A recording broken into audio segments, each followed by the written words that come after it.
Good, whatever time of day it is where you are at. This is Sean from RPG and Gaming and BS.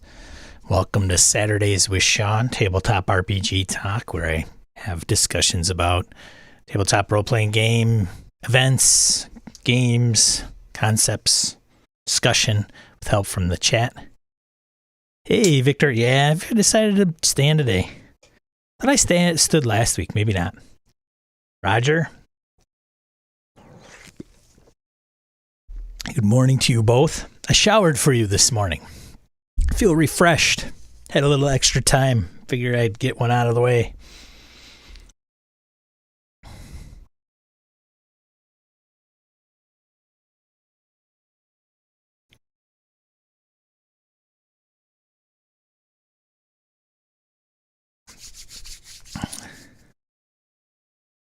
I'm starting to delve into some other stuff on the RPG front. Let me grab it quick.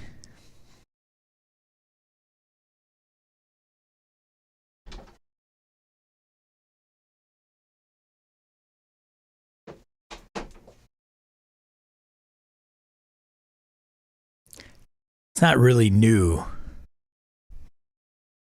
but I've had this. I started rereading it again, so I may be busting this out. Simbaroom from Free League Publishing. I've got the 6 adventure book coming. I may give this a run with one of the home groups I gamed with. Time frame isn't until May. We'll see. I think they are. A couple of the guys are big on fantasy. Big 5e players. So this may be a good compromise. We'll see. Roger, we're wrapping up the old Feng Shui tomorrow. Should be interesting as we get our butts kicked. What's the setting? I've only seen that book cover. Simbaroom is a setting and a game, Victor. So it is one of Free League's games that isn't directly derived from Year Zero engine. Hey, Zwiefer. D20 based, all player facing, roll under your attribute. And there is 6 attributes, 7. Game Master modifies it, +5, -5. Hey, Joe, good to see you. And the setting is something. I know of people who don't prefer a lot of the mechanics. We'll see.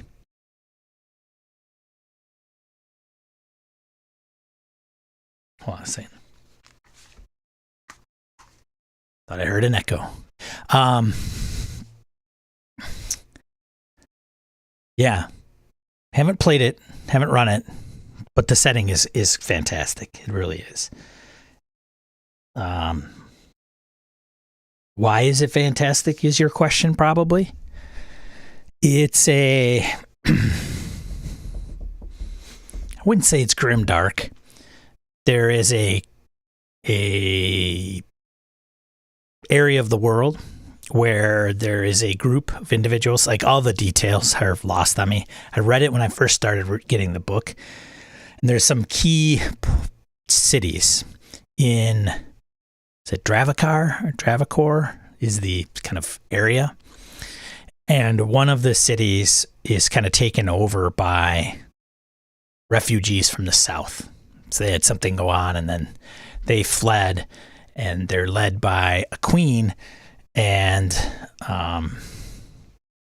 they kind of move into this city, and it becomes very big. They actually kind of rebuild it and things of that nature. So it's a afternoon, Nubis. Thanks for joining all the way from Slovenia.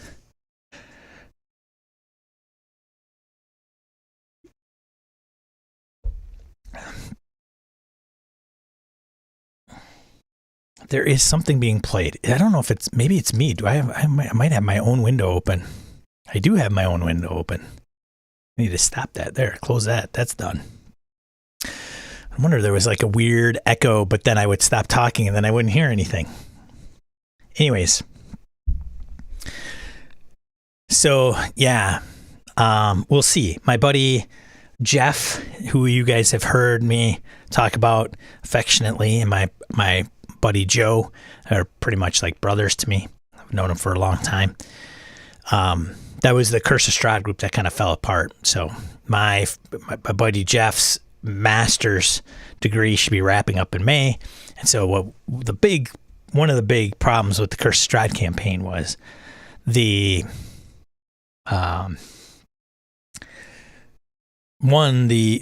irregular schedule and trying to coordinate that combine that with a lack of consistent communication. One way to get rid of a lack of consistent communication is, and around scheduling, is you just have a fixed schedule. So the plan is to play on Tuesday nights every other week.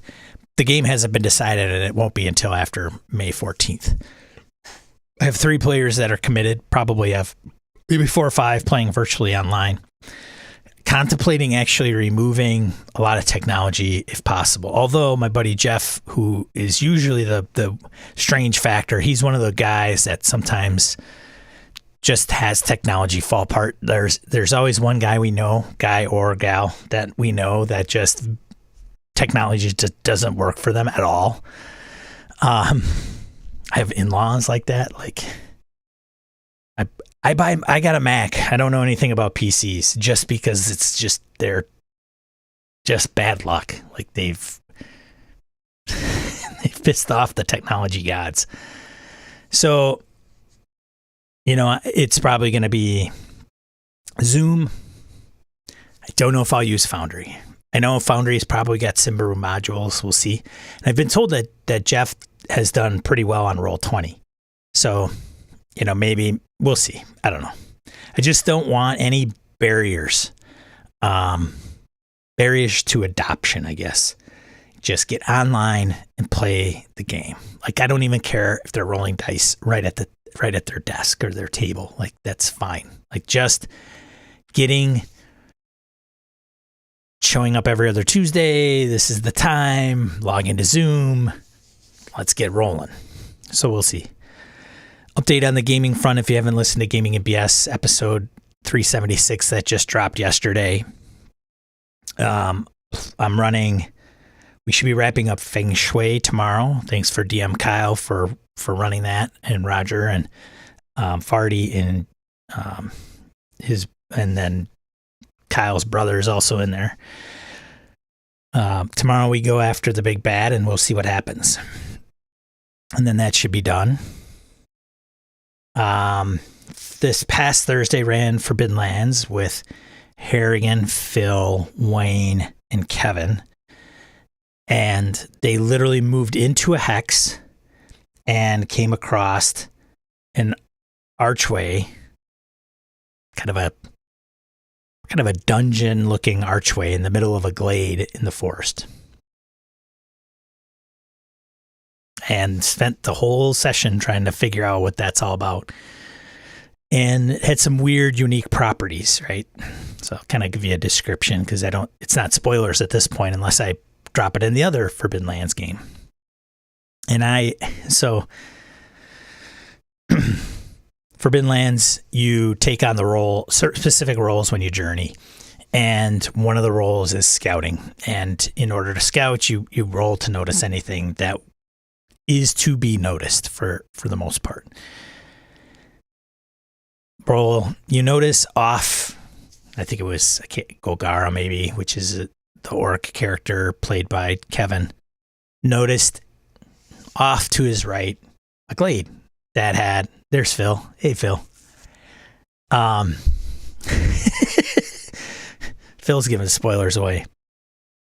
A glade, very clear, trees surrounding it, very circular, oddly circular, right? Nature doesn't believe in like perfect circles or straight lines necessarily. But this one was like almost like a crop circle. And the sunlight was during the day, right around the second quarter. So Forbidden Lands, as a reminder, runs in 4 quarters per day. And depending on the season, it's certain amount of quarters that are light and a certain amount of quarters that are dark. They are in the fall, so they get 2 and 2. So anyways, regardless, the sun is coming down, and it's kind of coming down in a way that's really bright in this glade, It's not white light, but it's brighter. And the shadows, of the rest of the forest kind of are dimmed down a little bit, comparatively speaking. So they approach the glade, and as they get there and they throw something in, everything, as it gets thrown into this light, it slows down significantly, right? Throw a rock and it just goes, and it hits the ground. And the archway is in the middle. Stone and a door is in the arch. It's set into the archway. Wooden door. A little bit inset in on one side from the south, facing north. And then the other side, if you walk around and look, the door is flush with the archway. And so they kind of sit there and contemplate and, get a rope together. A makeshift rope and making that was humorous because they had to pull their clothes together. Jokes of taking the dwarf's pants. Yeah, so one of the adventurous ones, Kasha, who plays the sorceress, has to check it out. So she ties the rope around herself and starts walking through the glade up to this archway. And as she does, it's fine. Nothing, no weird ill effects. She doesn't feel slowed or anything. Everybody sees her. She sees them. Slowly walks up to the archway and the door. On the door, it says VIA, the Ravenlands. And it looks to be a normal wooden door with a kind of a latched push type of mechanism, hinges you could see. And for all intents and purposes, it looks like that it pushes away. Look around, not any necessary magical runes or anything.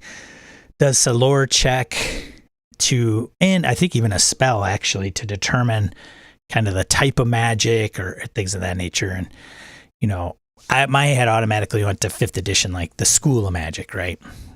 And, Harrigan was playing caution, saying, no, not the School of Magic, but, is it old and ancient? Is there anything I can glean from it? And then, of course, there is magic, like you can feel magic. As a matter of fact, one of the side effects of actually entering the glade, or as you approach it, you get it's very tingly sensation through your body, almost like electrical, that kind of pulses and might even make your hair stand on end if you didn't know better. So they get up to the door. She opens the door. It's unlocked. Opens the door. Looks through the door. The door looks as though you could see right through it. It's like you open it up. If you walk around the other side, the door is open. And it's almost just like a weird structure that's in the middle of this glade that just, you open the door and it goes to the other side of this glade. Like you see right through it.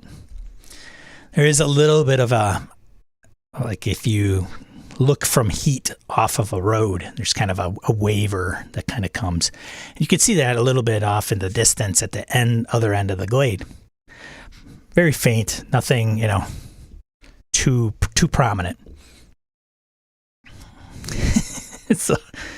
So she decides to move forward, and as she moves forward and gets past the threshold of the door, she appears to be herself, from her perspective, to be in the same glade, looking around and could see everybody. The others see that the door is open, but they don't see her pass through the threshold. So there's talks of like, well, I walk all the way around and I stay outside of the light and I look and can I see through the door? And yes, you see through the door and you see the people on the other side, namely the dwarf and the the orc that are hanging behind. Huh. Kasha's question, of course, and some of this you can do, like, I'm going to tell them this, I'm going to tell them, this person this, I'm going to tell this person that, so that there isn't a shared knowledge amongst everybody. Kind of having the players come up with these things at their own conclusion. Because at this point, if Kasha goes in there and has a view of something or lack thereof, and how would anybody else know? They can only see what they see or hear.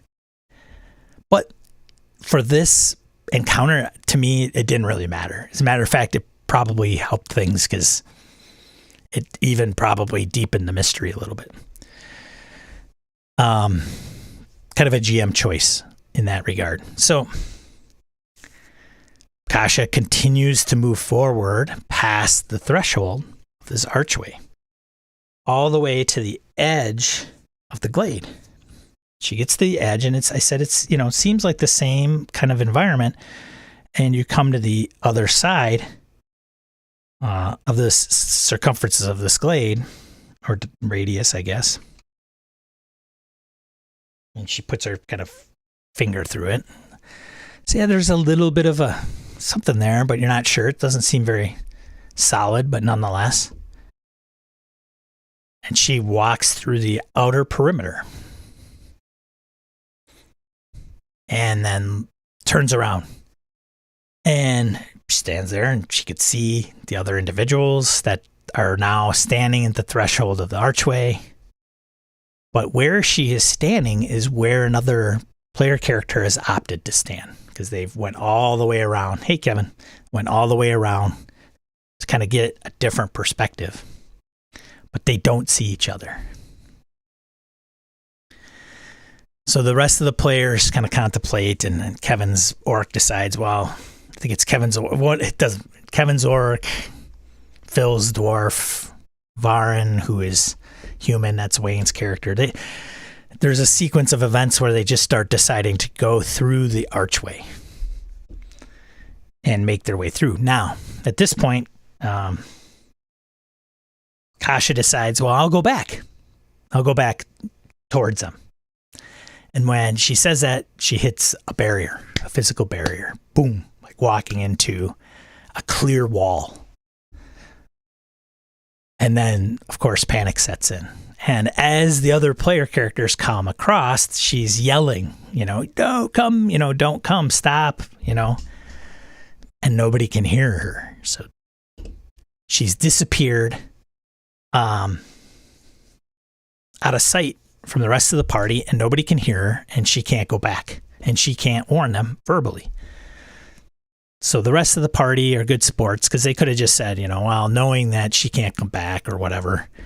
That the nice thing about conveying it in that way is they could have said, well, she might have died, and I'm not going, that's it. Like, I'm not going that way, because unless I know what happened to her, forget it. So it's a bit of it's a judgment call on the game master on whether they want to convey all that information to the rest of the party, even though they really don't know it or shouldn't know it. In this case, it kind of worked to our advantage, and I say our advantage as the party, because if they had known, if I just kind of left it in quiet, like, yep, she disappears, done, you can't hear her, you can't see her, and then left the player to just wonder what's going on, I just said, you're standing there and this is what's happening. So they know that she's alive, that the players do, which alleviates their fear of death or certain death, right? If I leave it too open, then they may have a huge adversity to moving forward past that point. So sometimes when we think reality and we convey things as a game master to the players, if we're playing at the table and somebody says, I open the door, go through, and I close the door behind me, leaving the rest of the party behind, us as game masters would say, okay, the party is technically split. and I'm going to narrate. I'm going to take this person aside, say Victor. Victor does that with his player character. I say, Victor, come here. We go aside out in the hallway of where we're playing, and I go, okay, here's the deal. And I explain to him what happens and what he sees and smells and his character or whatever, sees and smells and what they're experiencing. Okay, when you get back to the table, I need you to just, you need to be quiet, right? Because the other players aren't going to know. Okay, sounds good. Goes back to the table. All right, players outside of the room, what are you going to do? And I go, oh, man, I don't know. Do we hear anything? I don't know. Well, if I don't hear anything or say they do, maybe there's a ruckus and they don't hear her and they call the Victor's character's name and they don't hear anything in response, that they could just say, I'm out of here, and they leave and walk away. If that is, I wouldn't say if it's a thing you're trying to achieve as a game master. I don't want to put it that way because then it sounds like you have a preconceived notion of what you're wanting the player characters to do. Even though in the back of your mind, it may kind of be lingering.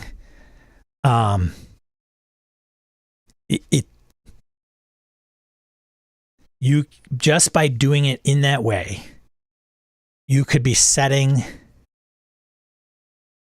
the players up for a particular way of thinking. If you said, okay, and I narrate what happens to Victor's character, but also make it known that the players on the other side of the door probably don't know this, but you convey it GM to player, or GM to player and player character through Victor, and the other players can hear this, then they're going to already know whether it's a potentially dangerous or not dangerous component. And so if I say, yep, you walk into the room and there's a person on a chair that's tied up, sitting there. They look unconscious. Okay. But there isn't any struggle. There's no signs of that or hearing of a struggle. But you also convey what is actually happening in the room, even though the other player characters outside the room have no idea. Their worry is obviously quickly diminished and dispelled for the most part.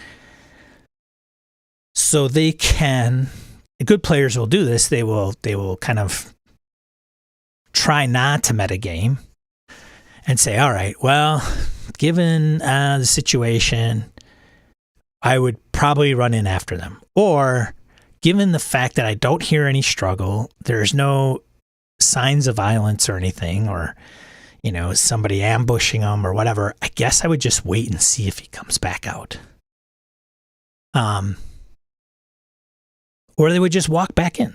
They would walk in the door themselves, knowing that they're not entering into a dangerously fatal situation.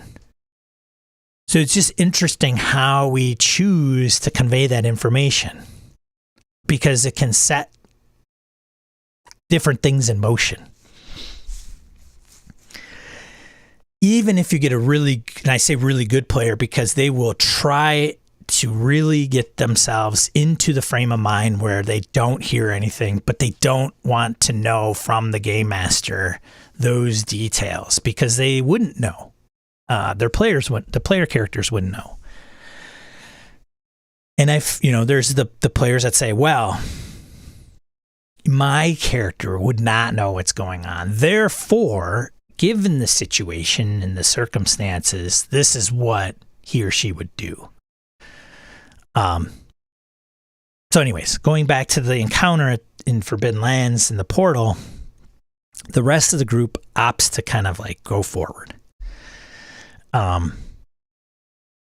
one goes all the way through the portal.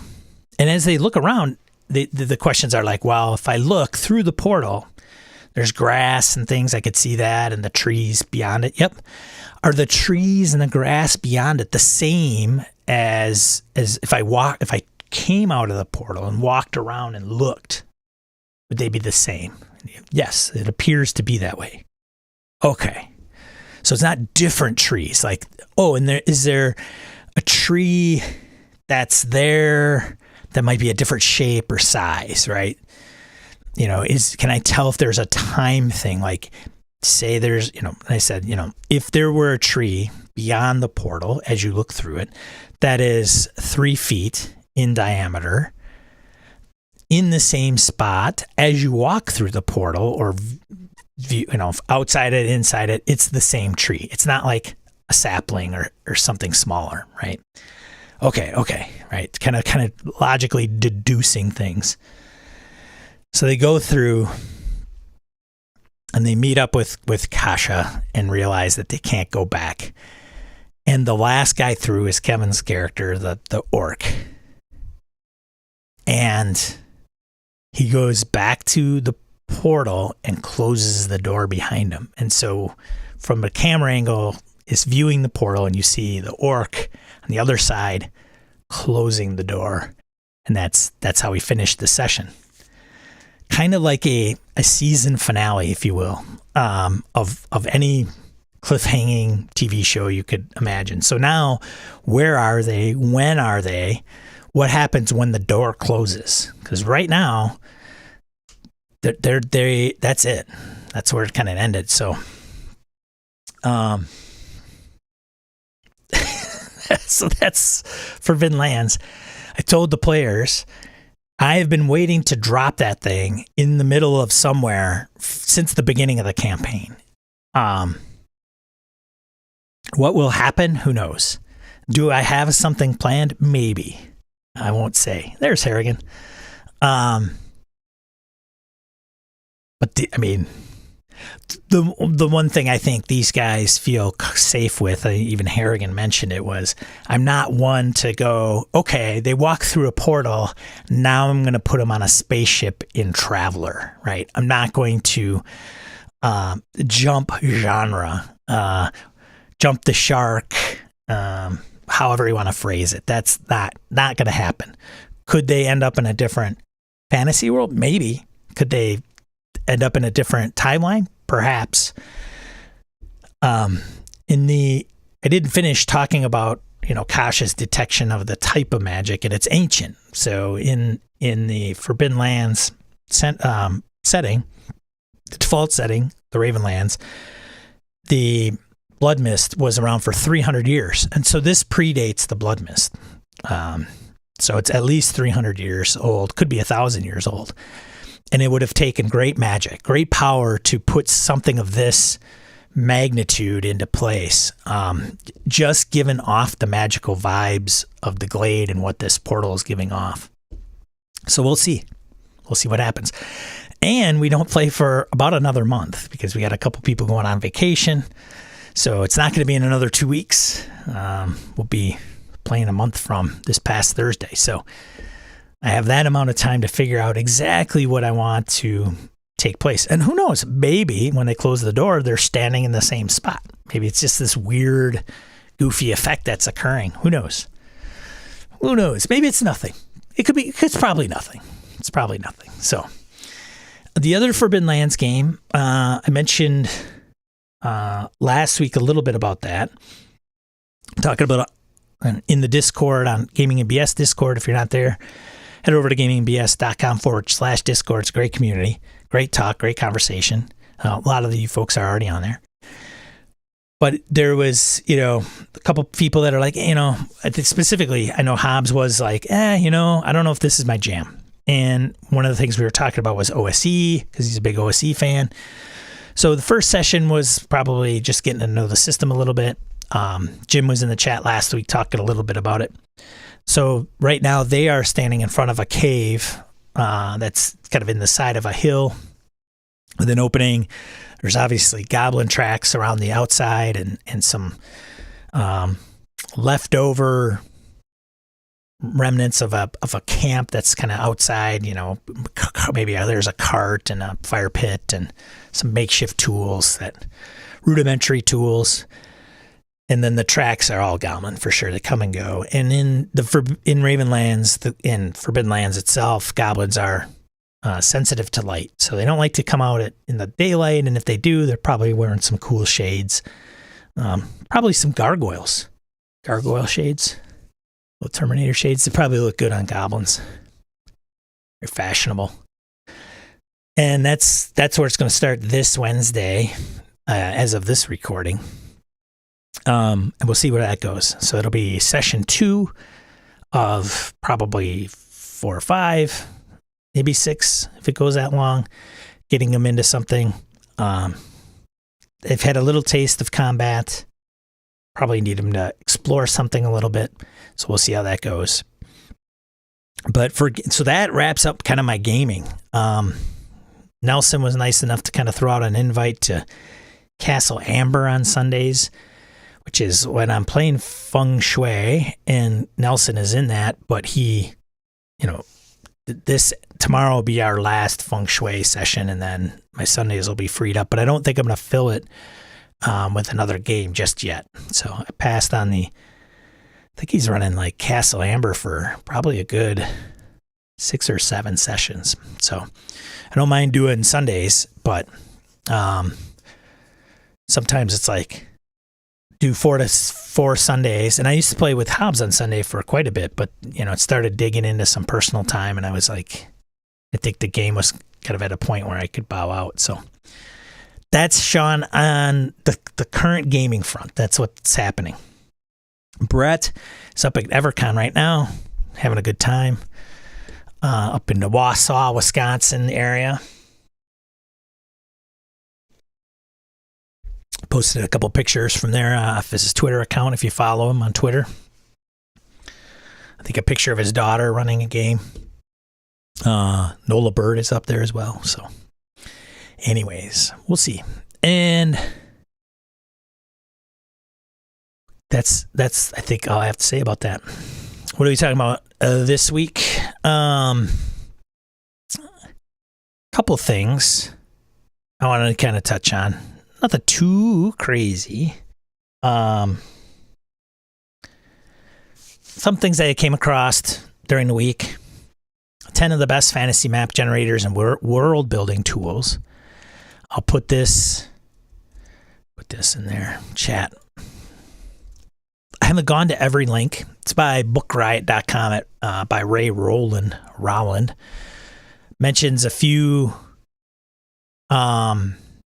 resources that might come in handy for RPGs. Free fantasy map generators. Asgars. Some of you guys might have visited these. Incarnate. Donjon. Let's see if I should probably click on some of these, right?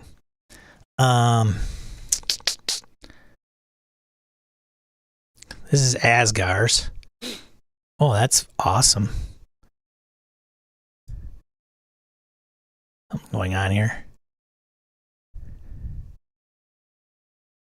Yeah, I'm not sure what this is. Ooh, this might. This is kind of like a. Holy cow. Okay.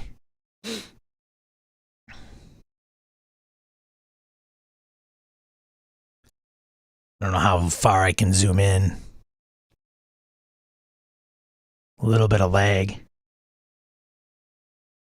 So maybe this loaded by accident. Oh, here we go. Oh, interesting. Huh.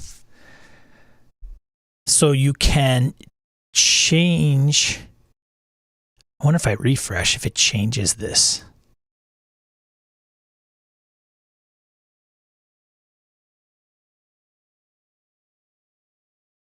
Oh, sure enough. Look at that. So if you need a world, you refresh and it comes up with a different shape. And then it also, you could zoom in kind of Google Maps style with your mouse wheel. And then there's got these areas pre-populated with, well, looks like roads or paths that go from town to town. And then, of course, this legend in the upper left looks like you can hover over it and it says new map. You can just click that. instead of hitting refresh. But you could click on a button and put texture, and then it'll load the texture for the map. Wow, this is pretty crazy and pretty large. Down in the lower right, you can't see it right below me. Looks like I don't know, maybe an inch and a half is 100 miles. So these are big freaking maps. You got the ability to change the style, options. I don't know if anybody's seen this before. I haven't. This is my first time. Tools, click to configure height map, diplomacy, emblems. Wow. Holy cow. This is pretty crazy. Imagine, I didn't look, but maybe drop this under a hex overlay, and here you go. Like, here's your hex crawl. Or, hey, you're going to go and explore a new land and a new world. Boom, bam, here you go. That's pretty cool. It seems pretty graphical intense. So you might have to have a system that can push this pretty easily. There's the rivers. Click to overview rivers, bergs, military, markers. So you can click to regenerate labels, population. Yeah, I'm going to have to take some time to maybe screw around with this. This is pretty neat. Pretty neat. Pretty cool. All right. So that one. Going back, let's see. Incarnate. A lot of us know about this one. A lot of people have probably used this or at least come across it.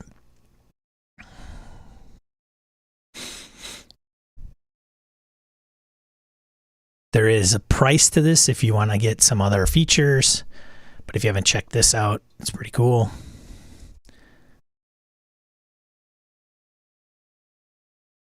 Let's see. Incarnate Donjon. Interesting. So there's a roller at the top. Can maybe maximize this a little bit. And it looks like a type of shell script of some kind from the URL, maybe. Or it's supposed to mimic that. Fantasy name generator, random generator, fantasy calendar generator. Maybe I have come across this. I don't know. I think somebody else was like, oh, you don't know about this? I'm like, maybe not. Here's dark mode.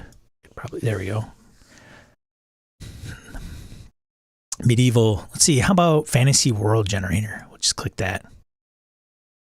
World name, random seed, water, ice. This would be good for like Traveler right here. It says fantasy world generator, but it looks like you're almost, I mean, could be a planet, right? We'll accept these and hit construct world. I'm in the queue. Position 1, creating fractal world.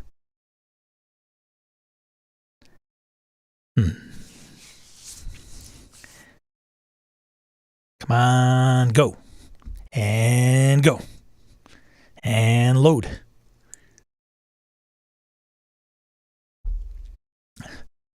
Ooh, that one almost went on my nose. Oh, okay. Maybe not a planet. Maybe you could use this as a planet. Is that the edge? Looks like it. Another quick hex crawl. Boom, boom, boom. Okay. Maybe not a planet. Maybe you could if they go planet side. I don't know. A random dungeon generator. This might come in handy for Forbidden Lands if I need to run one of the groups through a small dungeon. Dungeon level. Could pick. Dungeon name. Motif. No, I can't click motif. Details. All right. Size, medium. Oh, wow. So anything from fine. 1, 2, 3, 4, 5, 6, 7, 8, 9, 10, 11 sizes of dungeon. Whew. I want to go gargantuan. That might be crazy. Layout, rectangle, box, square, keep, hex, round, cavernous, room layout, scattered. This is pretty freaking cool, man. Let's do small dungeon. Dungeon layout. I don't know what a box would look like. Maybe that's... I'm not sure the difference between box and rectangle.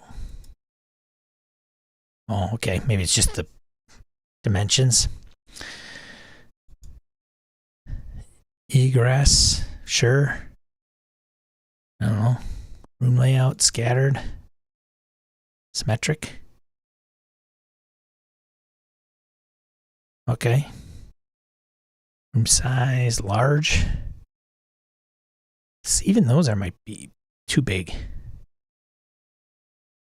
Tiny? I don't know. Polymorph? Door, standard. Corridors, errant, labyrinth, straight.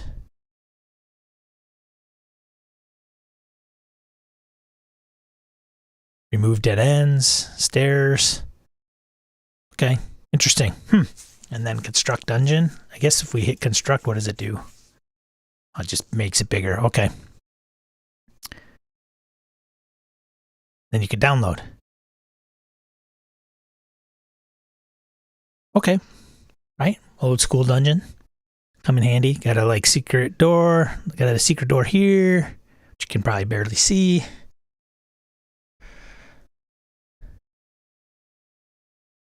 Secret dungeon right here.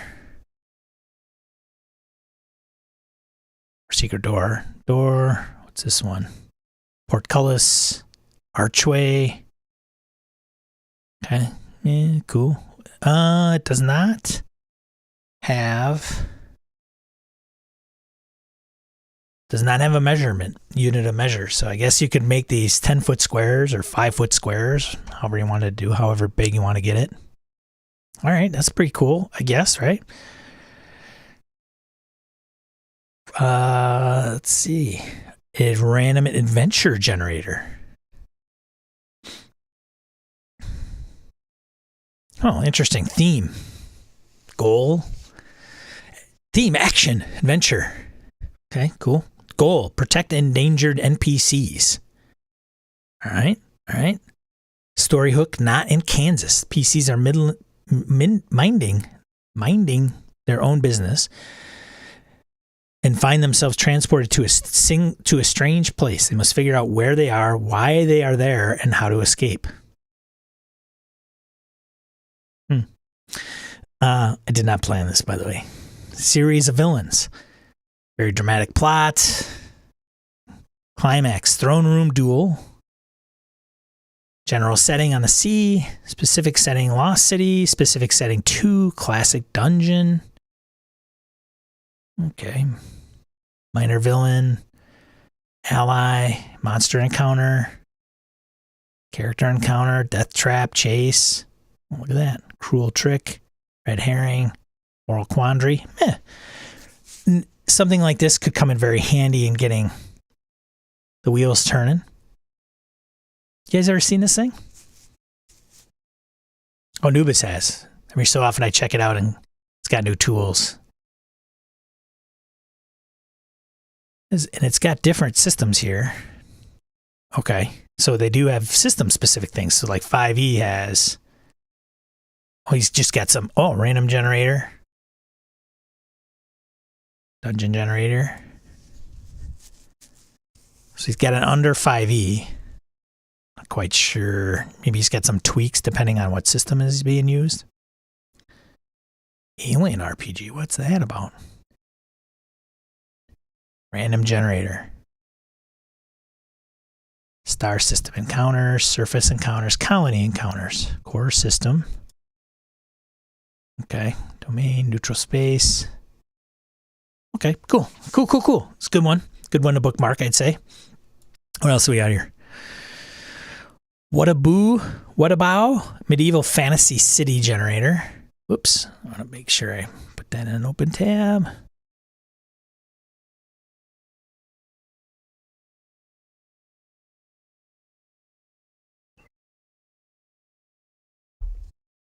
This would be good site size, probably for Maybe Forbidden Lands or something small. Application generates a random medieval city layout or a requested size. The generation method is rather arbitrary. It says the goal is to produce a nice looking map, not an accurate model of a city. Right. Okay, pretty cool. And then I would imagine, here's the menu. Okay. You can change the color scheme. You can export it as a PNG file. Style, you can change. Got a couple boxes. All right, cool.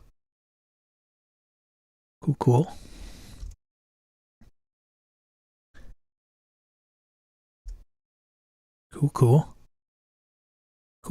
Cool. What's that? What else do we got here?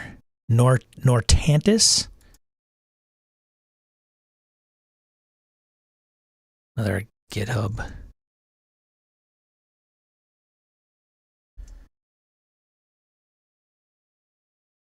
Gotta have Java installed for Nortantis. Windows and Linux. Kind of a deal breaker. Nope, sorry. That one's not gonna work for me. Paid fantasy map generators. World Spinner. Spin a world, make a map, find adventure, try it for free. World Spinner makes it easy to create an entire fantasy world in just a few minutes. See every continent, island, sea, forest, desert, and nation.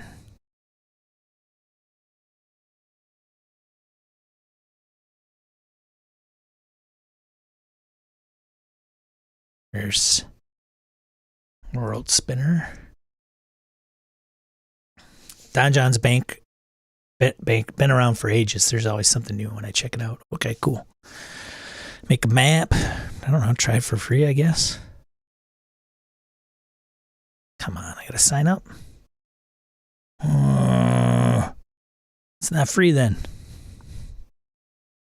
Jeez, no thanks. Not right now, anyway. Could be worth it. See maps. We'll see ones that people have come up with. How about this? That's no good. Oh, look at this guy. It is printed. Wow. Okay, cool. He looks very happy. And any site that makes you that happy. Here's one somebody made up. Okay. Interesting. Okay. Might be worth checking out. Oh. Let me close some of these tabs. They're going to get crazy. World Spinner, Wonder Draft.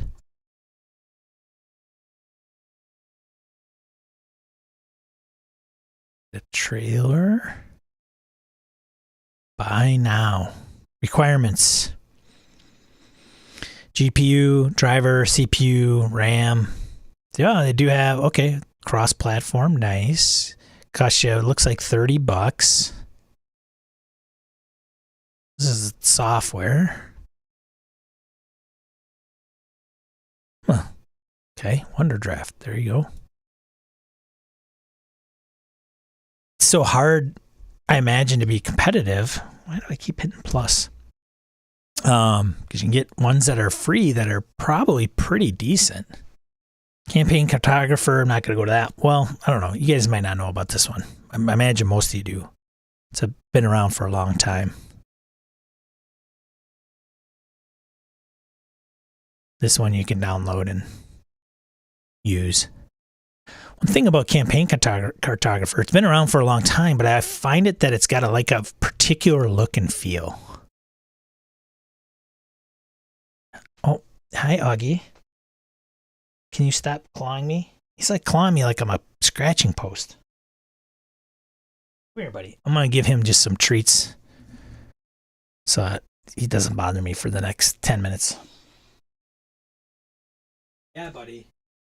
Some treats.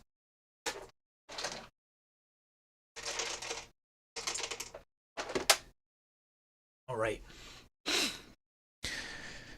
Let's see.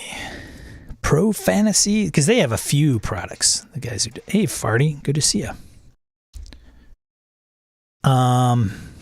What else? Other world building tools. World Anvil's interactive maps.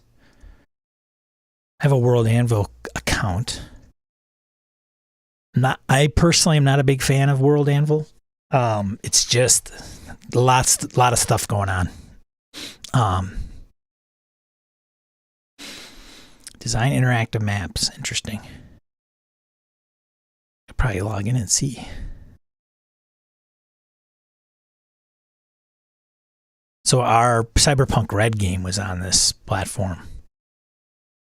It's a beast. They got a lot of stuff going on here.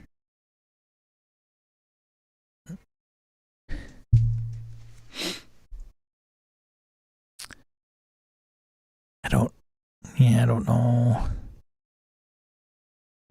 Create, yeah. Okay, well, whatever.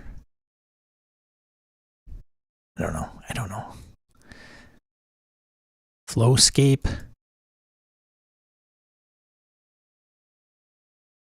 $10. This is interesting. Oh, look at that. Wow. Just click and drag. You want some plants here? You want some forest? Boom. That's kind of neat. Could have made my glade out of this thing. Huh.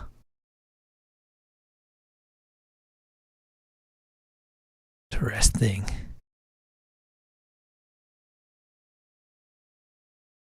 This would be if it's something you're trying to convey. Look at this. Bob Ross the game. Somebody wrote, as an artist, this is a tool that could help tremendously with composition and constructing environments. Huh. Yeah, this looks pretty neat. Looks like there's a Windows, Mac, and Linux version. This might be worth the $10. I mean, they get some pretty things. I imagine you just drop. It looks very Myst. If you ever played the video game Myst. Flowscape, huh? Okay. Oh, I'm not sure my screen. Sorry, guys.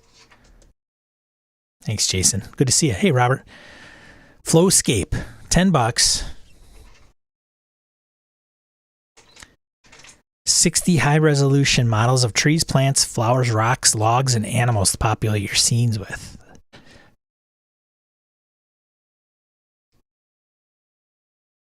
Don't know how you get the castle stuff in there like this one here. There's a castle in the background. So it looks like you could turn up the density, like on these tools right here, which you probably can't see. Like very faint here. It's like a toolbar. It's got little pictures like the size of the tree. So you can go up or down. So it could make a bigger or shorter. Random. Like how random do you want it? So you have to land and then you just drag your terrain across. That's pretty freaking cool.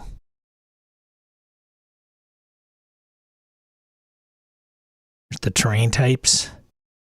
Kind of landscapey things. Here's where it says Flowscape 1.1 with castles. Well, it's got 100 different houses. Oh, I got an itch on my nose. And then you can add fantasy creatures. Huh. Throw some rocks down. Bloom, bloom, bloom, bloom, bloom.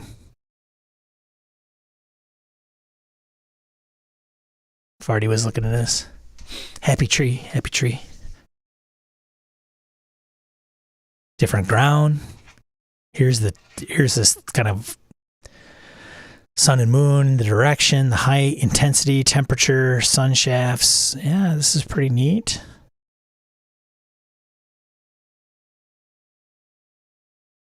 Okay. Different sounds you can get. Yeah, ambiances from birds, insects, water, and weather. Wow. This looks pretty cool. If you're doing theater of the mind and you want to kind of, I guess if theater of the mind, you wouldn't want to probably do this, but kind of get somebody on the same page. Like, this is what you see walking through the woods.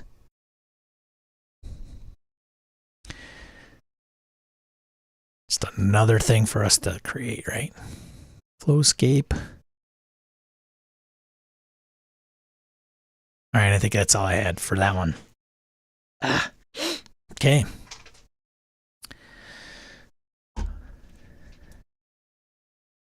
Flowscape. Flowscape. Did I put that in the chat? Did not.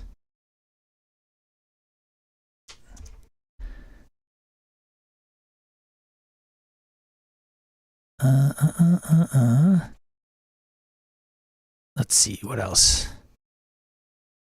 I had a D&D map maker. D&D Maps, the best D&D map makers. Wargamer.com by Amber Wilmot.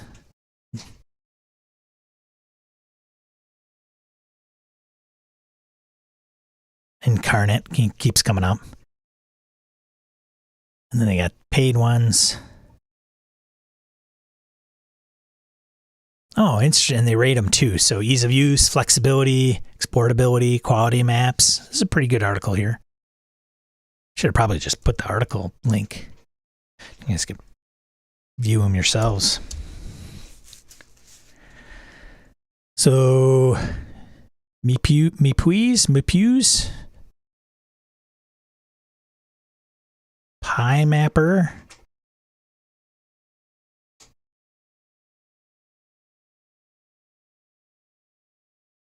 Do you admire the look of legacy maps from D&D 3.5 and beyond?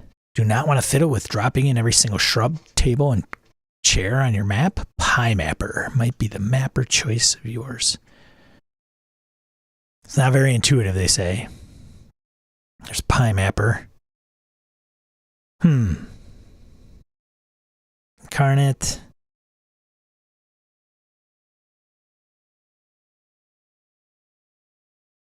Deep Night's RPG Map Editor. Simple set of tools. In-app tutorial, typical terrain, room making tools, simple lighting.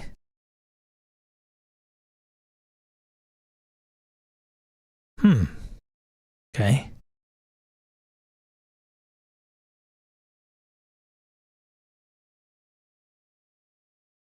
If you want classic RPG aesthetic, then this is the program for you. Dungeon Scrawl, perhaps the best free D&D map maker in terms of being incredibly easy to throw something together that looks presentable. It's very hard to make something that looks bad in this program, and though it's not as powerful as something like Incarnate, it's built from the ground up with everything a DM would need in mind. Quick turnaround a map, make a map, an asset catalog with use. Licenses baked in. Okay. I think I've done this one. Dungeon Scrawl. This is the one I like. Actually, for the guys in my Forbidden Lands game, I actually came up the tower encounter you guys had. I did in this. It didn't look that great. I was going to redraw it using this, but this is a pretty cool. I've used this one.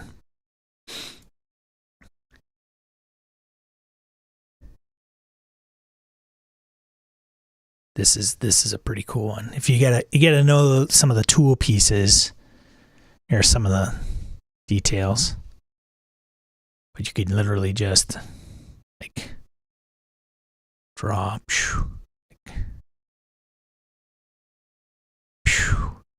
Put in a door somewhere. Put stairs maybe.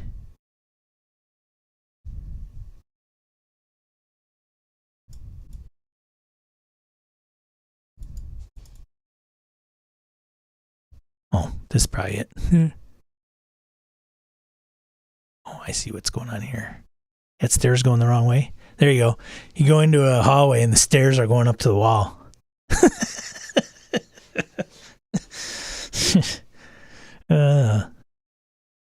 That's crazy. You're so crazy.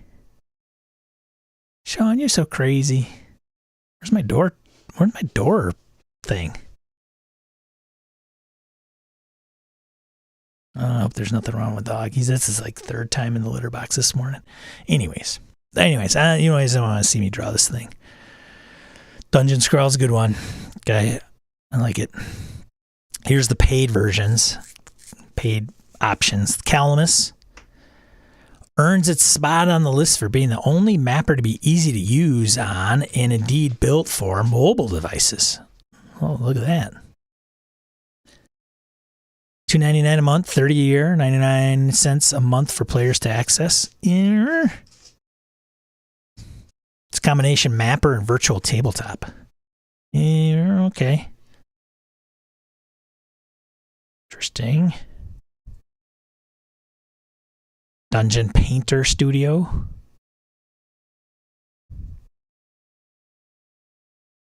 Man, if you get one of these, you spend all day doing something. Hope that players go there.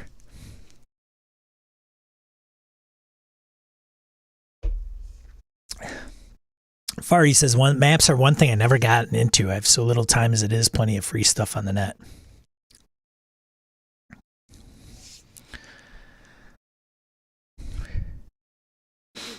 Imagine being Dyson, like how he does maps. I mean, he streams them just like cross hatching all day. Wow. Those stairs would confuse the players to no end. They would spend a whole session trying to understand why they go up sideways in the hall. Incarnate, of course. Arkenforge.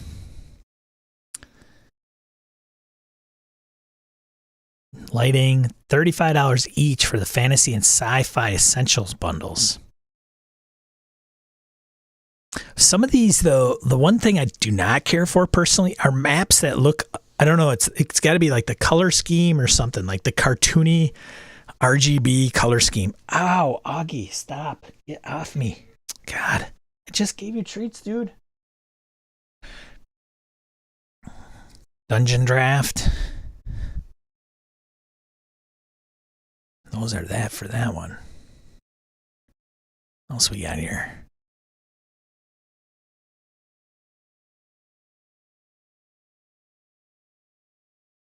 This article. I'm going to skip to something else. Hold on a second. What do you want, buddy? Easy.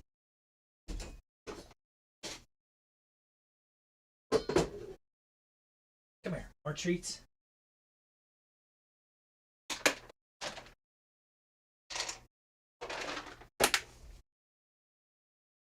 All right. How can a DM handle players coming up with PCs that they don't feel are a good fit for a world or campaign? This was on RPG Stack Exchange. It came across my radar. I think probably Twitter or something.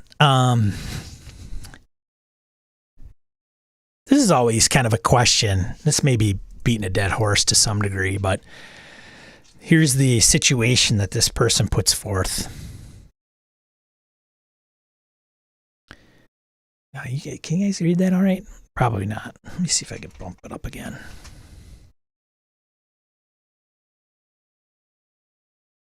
I've been world building for a while and more so since it looked likely I'd get to DM for the first time. Provided a pre-session 0 PDF to my players containing 6 truths as well as both some detail. That's what I have to do, like truths, like 6 truths, 7 truths in Kat's piece, as well as both some details about common folk creatures and some blurbs about the more obscure races that the players decided to play as. The world I have planned is a whimsical high fantasy, and I haven't said no to anything so far. Players have thus proposed characters, and we have a really bizarre roster as a result. Yeah. I'm planning to use 5e mechanics with custom races and mostly standard classes, spells, etc. I'm going to run a session 0 tomorrow, and I just got a backstory from a player.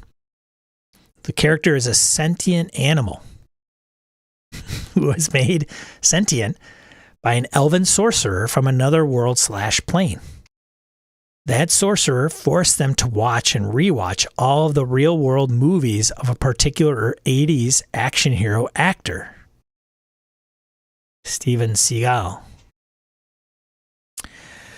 The character of this sentient animal now believes themselves to be this 80s action hero that they did, in fact, experience the entire plot of each of these movies, including the ones where they died, but somehow survived. Question. If I wanted to meet in the middle, whatever that ends up looking like, how would I approach the creative differences topic? I'd be singling them out for sure. The other ideas for characters are nuts too. These things would seem wacky in Wonderland, out of place in was it Over the Table JRPG? OTT JRPG? But none of them insist on a multiverse, much less one that involves the real-world Hollywood action scene. I'm tempted to just roll with it and see what happens, or see how the other players react to the ideas. Maybe it'll be fun and I'll stop caring about the details. If not, and presumably better to address it sooner rather than later, how do I change the player's mind without it sounding like, no, I don't like your idea?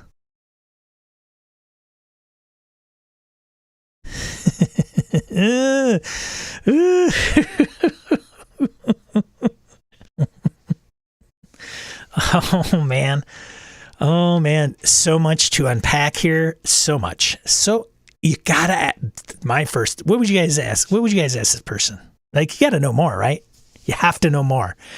This GM has to know more from the players. Why are you playing an animal? Like, why can't it just be a humanoid race, I guess?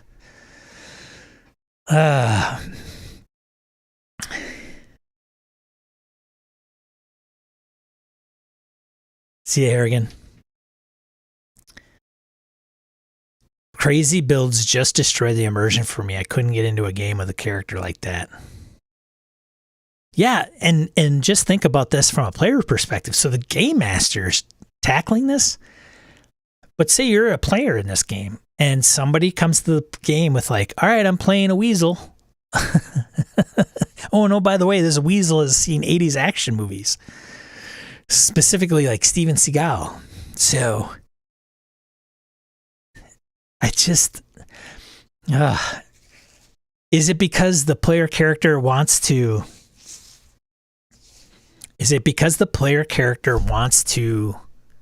quote those movies? Like, is that the deal? I mean, that's fine, I guess, but I mean, we all kind of maybe take tropes from books, movies, TV, you know, make a Jack Burton character, quote Jack Burton quotes. I mean, you know, maybe not a big deal. Monty Python might be a big deal. It depends on your toleration of Monty Python never ending at your table. But do you have to be an animal? They don't even mention the kind of animal. Like, I don't know if that matters. Well, are you a dog or a weasel, or like, oh, I don't want to be a weasel, maybe a mink. Like, what? Some of the responses are like, how much do your players currently know about the setting? Also, I get that it's probably appropriate to keep the details vague, but I'm dying to know which action hero. Seagal. And I provided, the DM responds, and I provided a pre-session 0 PDF with 6 truths with some details about both common folk creatures and some blurb about the more obscure races that the players decide to play as I provided if I knew the most appropriate way to do so.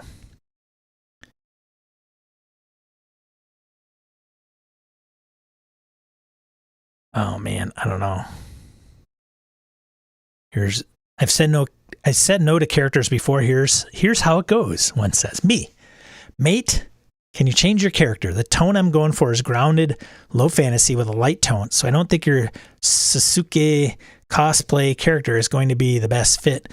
Think of Princess Bride. Try to make a character that could fit into that world. I don't see why Sasuke, I don't know how to pronounce it, why Sasuke can't fit in.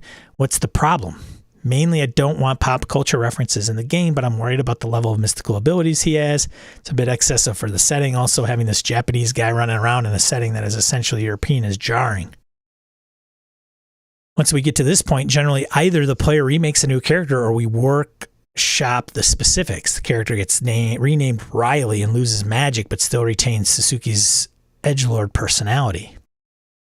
I definitely recommend talking to the player directly and being specific about the issues. I've found players generally understand the concerns, or at least understand that you have the authority to say no. In your case, I find it hard to believe that the player hasn't already anticipated that you will say no to their action hero critter. Action hero critter. Be open about your concerns. Like, we gotta just talk to people. God, just talk. You gotta talk. What? Why do you want to make a critter? Like, why? What is going on? Hey, did you read the tone of the game in session 0 or the document reference doc? Help me understand why you're creating this person. Like, what do you like? That's what I had to do with Harold with Curse of Strahd and making a lizard guy. You know, is it to min max? Because that's not Sasuke. Okay, thanks, Michael. You know, if it's to min max and that's something that you're not a big fan of in your game or whatever, like I'm playing this because I'm going to be kick ass. It's going to give me +3 to every ability across the board. So there, suck it. That's, you know, well, just keep in mind, you don't have to be that character to survive in my game and do cool stuff. So for tone, it may not be a fit. I don't know, man. To me, the player coming up with that concept, just right off the bat, if they wanted to play a critter that's modeled after 80s action figures, they're playing the wrong game. Like, maybe you're just not for this game. We don't know how, like, close up friends these folks are either. Like, that's always a big deal. Like, yeah, they're a real good friend of mine. If they're a real good friend of yours, then you should tell them, like, knock it off. quit doing that. I know the game hole guys mess around with each other quite a bit, like maybe to get under somebody's skin, but you know, they're just going to tell them like, no, you're not going to play that guy.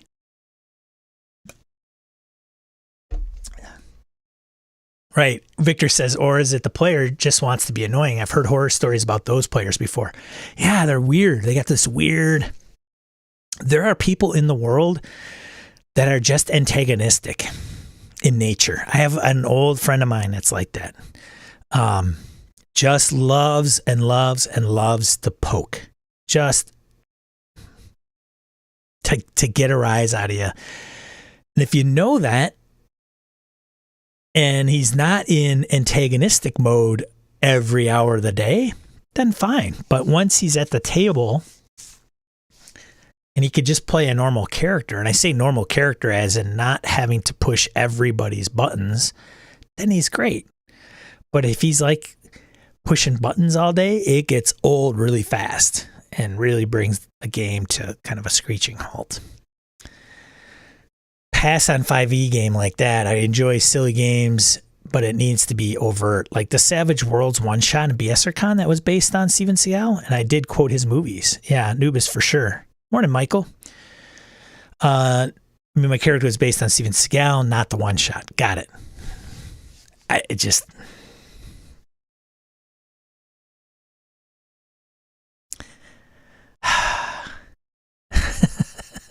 just, I don't know, man. Here's one that says, it gives a recent example, kind of talking about how they approached it. In my new campaign, the party are traveling on a one-way trip to a newly discovered continent. I've set an expectation with my players that they needed to establish why they were willing to take this one-way trip, which I've done. Needed to play traditional fantasy races. These were the only requirements for characters. You know, that's something to be said too. Just make it a requirement as a part of character building. Like, you gotta be something in this. You gotta be a playable race in this game. It's 5e. Like, limited to the player's handbook. Limited to playable races. Boom, done, finished. Like, there's nothing wrong with building some borders. I think sometimes, and I don't want to point my fingers with any particular group. I wonder, there are like this game master, I applaud them for wanting to acquiesce and kind of, they don't want to yuck somebody's yum. They want to have a good time. I've been that person. Like, I want them to play what they want to play. I want them to have a good time. You don't want to be the game master that's like, all right, no, okay, right? How about elf? Okay. Oh, an elf. Elf, dwarf, human. If a player is bored with those choices, then maybe that they're not going to jam on the game anyway. I don't know. I don't want to play any of those boring ones. Well, if you find that boring and that's the way the game master is going to roll, then maybe it's going to be a boring game regardless. Maybe that's indicative of a way for the player to bail. But there is some that I've heard that they go to like the ends of the earth to be like, okay, yeah, you can play a furry in my D&D campaign. That's cool. Yeah. Oh, this will be fun. Really? Anyways, there's one. One says it's totally fair to talk with players about reshaping their characters fit the setting better. I don't think you need to worry about putting the player on the spot or singling them out, since you could say the conversation is a routine check-in about session 0, which isn't even a lie. Man, I'm telling you, we're just so adverse to like conflict. And it's not even a conflict at this point, really. It's just saying, hey, I think it's going to be a bad fit. And in order for everybody to have fun, it's important that we all kind of come to at least a common ground on a few things. I don't know. I don't think asking somebody not to play a teddy bear is out of line. I just don't. Like, no, you can't. I'm sorry. It's just not the game we're going for. You want to play that? Play, some other game where you play, I don't know, as toys. Because there's ones out there. Frame your request as an opportunity to engage with the story more. I think the most successful versions of the character fit conversation I've had were about what connections the character has to the world. Having a too out there backstory makes it harder to find reasons for the character to be involved in the plot or for their carefully crafted backstory to come up in the game in a meaningful way. Since your player has put a lot of energy into dreaming up their backstory, they're likely very invested in their ideas being relevant to the game. I would remind them that if their concept fits the setting, there will be many more opportunities for engagement. Man, so tell me how your weasel's going to have this backstory. Sometimes that at one time was like backstory. Okay, great. But is the DM going to incorporate the backstory? If not, it's not relevant. Then have it come through play. I don't know. Encourage focus on the character. Sometimes we just dance around some of these things, like trying to be very, very, very nice. Great. But man, what is the in-universe Seagull movie equivalent? If you want to quote stuff from the movies, then I'd be probably okay. But why do you got to be a weasel doing it or whatever? Some anamorphic animal.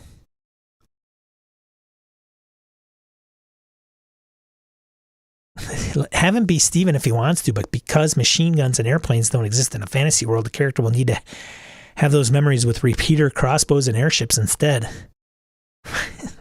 Make it up to the player to translate all the movie scenes he wishes to use into something that exists in a high fantasy world. Even in a brainwashed state, the mind will still alter memories to fit what big flying metal building isn't possible. I don't know.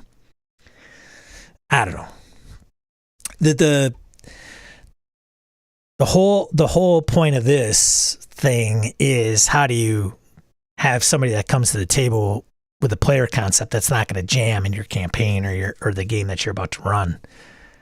And that's where opt-in is. Like, the key. Hey, I'm going to run D&D 5e. It's going to be about this. Here's the tone. Here's the pitch.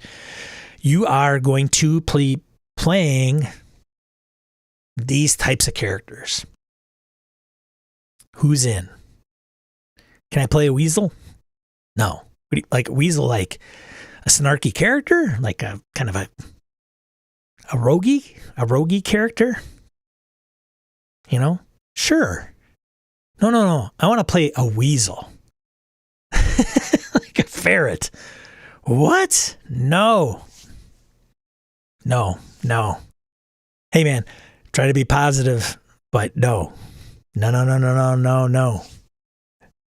Just say no. Just say no. Especially if it's going to drive you crazy. Like, if it's going to drive you crazy and other players crazy, it's just not going to work. It's just not going to work. Just talk to him and say no. No, sorry. No. Just can't. I didn't know this existed. You guys know this existed? The official Dark Sun site just published a new source book. First of all, what is official Dark Sun site? Huh? And published a new source book. What? Is this dated like 1994? No. February 28th, 2022, Geek Native, Andrew Girdwood. You could download Secrets of the Deadlands for free. I did not know this. Wizards of the Coast has given the Burnt World of Athos, a website, permission to finish the project. The result is a Dark Sun D&D sourcebook that is both WotC and fandom simultaneously. So this site is recognized by WotC as the official Dark Sun site on the internet. Content created on the official website is considered to be derivative work as it is based on the intellectual property owned by Wizards of the Coast.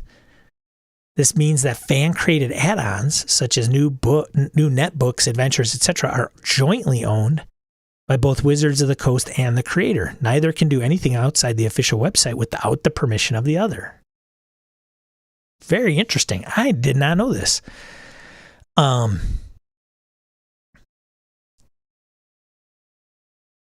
site has been around for ages. They had support from WotC for years. Interesting. I did not know that. I'm not also a big Dark Sun guy. So here's the Burnt World of Athos.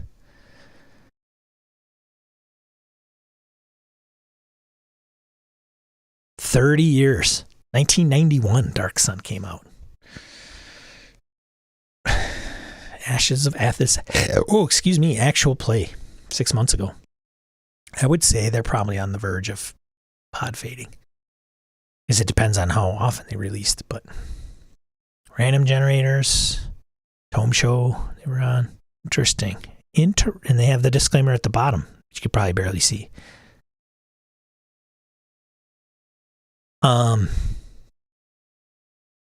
So if you are a Deadlands fan, or Dark Sun, hey-oh, then I would imagine you probably know about this site. And if you don't, here you go.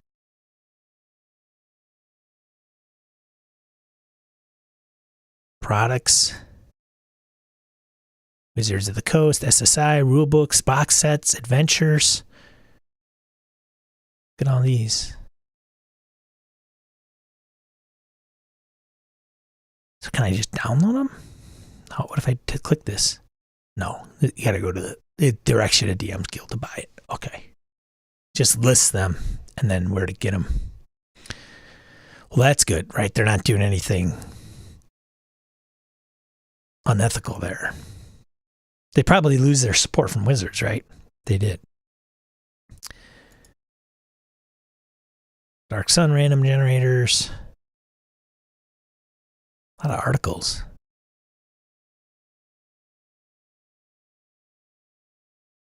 Actual play, timeline. Huh. There you go, Victor.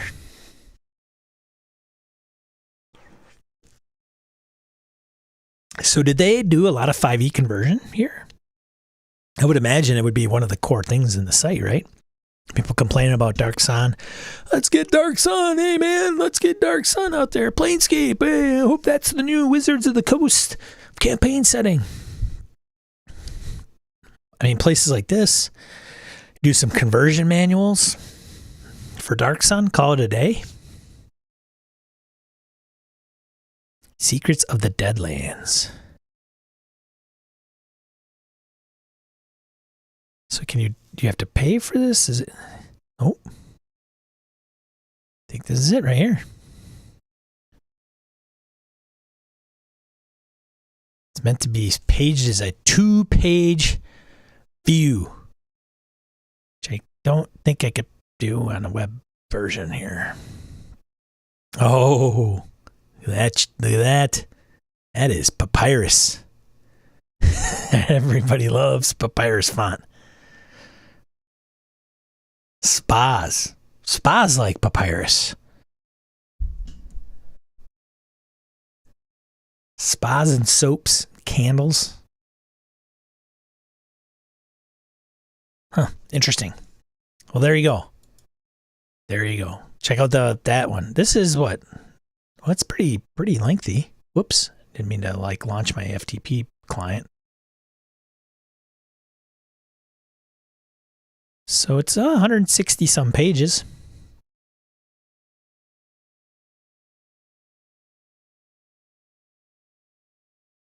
Let me close this thing.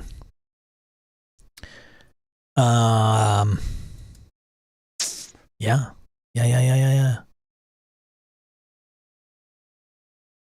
Well, and then the last thing I had is this. What I learned from breaking up with D&D. It's on Tor.com by Cole Rush. I thought, what is this?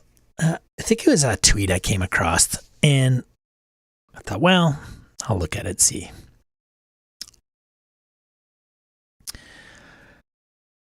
This is another learn from somebody else, kind of somebody else's experience, and I thought it was kind of interesting because we could learn from other experiences. We've probably even had these experiences. So thanks to Cole for sharing this to the World Wide Web. And I think with Cole specifically, he's a new game master. I think this is also breaking up with D&D was kind of interesting. Anyways, kind of got my attention. So it reads, it began fittingly with a 5e starter set. A friend bought me the D&D beginners box, and we agreed to form a group to try the world's most ubiquitous role-playing game. Cole became the de facto DM and shouldered the responsibility with gusto and a sprinkle of worry at the time. My wide-eyed pining for fantasy-themed adventure overrode the sense of anxiety I felt at taking on the responsibility. Didn't realize then that D&D would become my most toxic relationship. Whoa. Not because my players necessarily, but because I never stopped to ask myself what I wanted from the game. My relationship with D&D, more specifically with being a dungeon master, turned into a tumultuous on-again, off-again fling. Took a toll on my sense of self-worth, my confidence, and my mental well-being. It's like a bad loved one, right? A significant other gone wrong. Whew. I think Cole's being a little melodramatic, but nonetheless, by the time I decided to let go of any designs on being a dungeon master, I'd spent 2 years trying to make an unworkable infatuation into a meaningful relationship. In other words, I was the immovable object and D&D was the unstoppable force. Your love is called D&D, and it did you wrong. Oh, I should say up front that I still love D&D. I even have 2 characters stashed away in case the opportunity to use them pops up in the future, and I hope it will. But my breakup with the version of me that wanted to be a DM proved a pivotal step in learning to let go. Filing papers next week. Whew. I didn't start running my own game until months after my friend bought me the starter set. In the interim, a different friend and fellow book reviewer launched a campaign set in Ravnica, a vibrant and brutal Magic the Gathering setting. I learned the game by playing as Jimothy Sparkle Sprinkle, a plucky bard who lived up to all the stereotypes, seductive tendencies included. Why is every bard at Cyrano de Bergerac? I could fill volumes with Jimothy's ridiculous exploits, but I'll save that project for another day. Jimothy's campaign acclimated me to D&D, teaching me the intricacies of the game. Playing under the deft storytelling hand of my friend gave me a framework on which I could base my own hypothetical future campaigns and DM style. Yeah, we all learn from that one DM, good or bad. A hypothetical turned very real when I fired up a 7-person campaign based on the adventure within the 5e starter set. Probably mistake number 1. 7 people. That's me. That's me saying that. I felt like I was ready.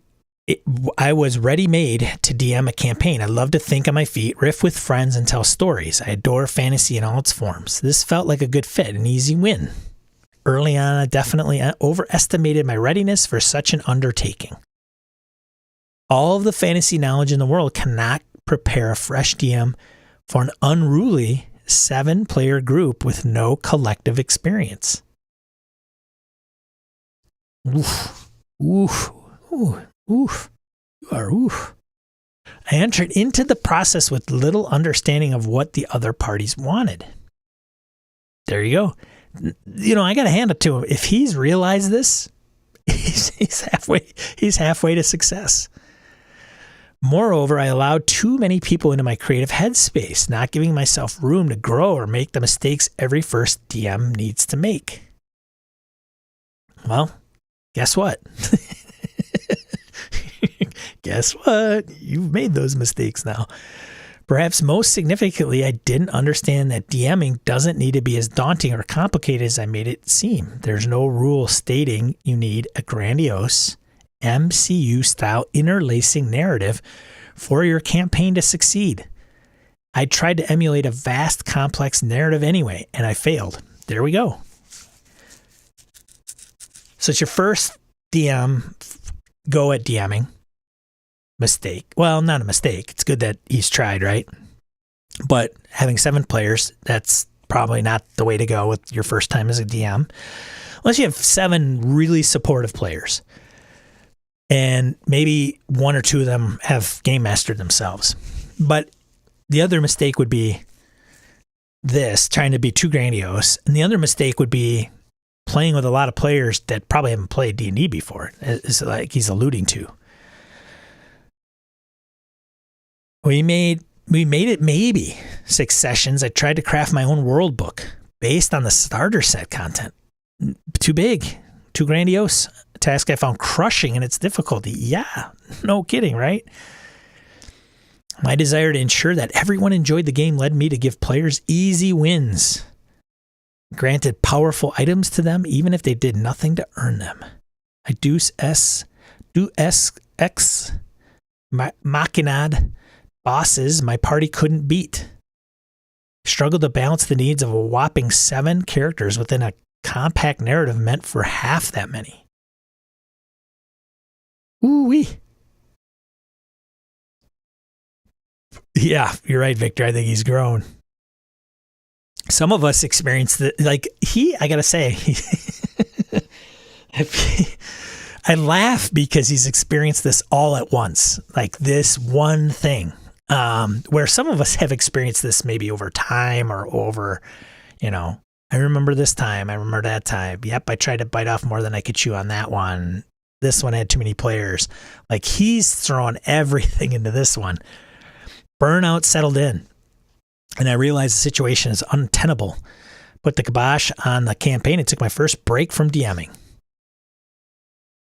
Can you imagine like the air being sucked out of him, being as ambitious as he was? Had to have been pretty daunting. The break didn't last long, which is good. He didn't bail on the game completely, but he's played before. So, I chatted with a few of the players about reviving the campaign and picking up where we left off, but with a smaller, leaner party. More importantly, with a party that wanted to commit to the game and take it somewhat seriously. Well, yeah, okay. Yeah, so now he's alluding to the fact that 7 of those members of that group of 7 didn't take the game seriously. Again, a miss on his part, not knowing probably Cat's specific tone and stuff like that. Here I learned an important lesson though. This campaign too would falter. I should have discussed at length what players wanted from D&D, working to shape a game that meshed the story I wanted to tell with the way they wanted to play. Instead, I operated on my own terms. Another shortcoming, right? Specifically, I should have discussed at length what my players wanted from D&D, working to shape a game that meshed the story I wanted to tell. Now, giving this person, the benefit of the doubt, will take that story I wanted to tell and make it hopefully interpret that to mean that the type of game they wanted to play, right? As far as setting and tone and things of that nature, versus I have something in my brain I want to tell, and therefore I'm going to shove it down your throats, whether you like it or not. But yeah, that's why it's important to sit down with the players and kind of go, hey, what do you want to get out of this? What's kind of your goals as a player and goals as a character? Like, what are your character goals and what are your player goals? And sometimes they may be very I just want to play, man. Great. Or it could be very rich. And you have to know that if those goals don't align, it may not be the game. It may not be the best game for both parties. Because if they say, well, these are my goals, and you're like, I want to play a weasel that's Steven Seagal. Yeah, this isn't the game for you. Nubis, I still overcomplicate plots, then reduce a lot of it in play. Still have a hard time finding the balance between too simple and too complicated. Already says, I've made all these mistakes. I feel for this guy. We've all been there. If you've game mastered, nobody starts out as a game master like Matt Mercer. Matt Mercer doesn't start out as Matt Mercer. It just doesn't happen. Maybe there's some talented game masters and they do a lot of research. The benefits of game mastering nowadays is the benefits of just being now. And that's the web. We can lean on different resources. We can watch actual plays. We can hear things like this. I've brought it up on this Saturdays before. We can learn from other people's mistakes. The resources at our fingertips weren't there in the 80s, 90s. And even the early 2000s, maybe not so much. Now, if you put in the time, you can come to those things, but there is reading it and understanding it, and then there's putting it into practice. And sometimes we can read it and understand it, but putting it into practice is where we might slip up nowadays. Even me talking about some of this stuff and talk it over with Brett, there are things that I screw up all the time that I would have thought, I should have probably planned more. I didn't think of this. I could not think of what an encampment looked like and conveyed it in a really messed up way, confusing the players. There's just, it happens. And it's never going to go away necessarily. That's why we got to hone our craft, right? Anyways, this too was short-lived. It took about 6 months, during which we played only a handful of sessions. I loved the players that remained, but they all had different expectations. One wanted a low commitment game without having to do much outside of an actual game time. 2 others were constantly at each other's throats, creating a tense atmosphere. Now I would like to know if that's the players or the characters or both. We couldn't agree on what we wanted as a group. One player would sit silently until the party entered combat, refusing to roleplay. Others wanted deep, lore-filled stories and heavy exploration and NPC interactions. Got to get it all up front. If you got all that up front,